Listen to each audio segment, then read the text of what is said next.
ইন্নাল্লাহা মালাইকাতান ইয়াতুফুনা ফিত তুরুকি ইয়ালতামিসুনা আহলাজ যিকরি ফাইযা ওয়াজাদু কওমান ইয়াযকুরুনাল্লাহ তানাদু হালুম্মু ইলা হাজাতিকুম।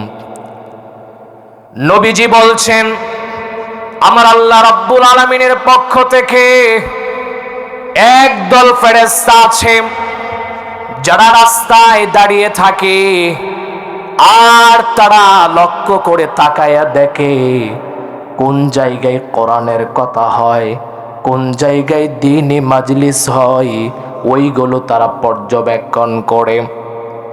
নবীজি বললেন, যখন কোন কোরআনের মাহফিল হয়, যখন কোন কোরআনের তাফসীর হয়, দ্বীনি মাজলিস হয়, তখন ওই সমস্ত ফেরেশতারা এই মাজলিসের চতুর্পার্শ্বে এসে তাদের নূরের পাহারা দিয়ে সমস্ত মানুষকে ঘিরে ফেলে।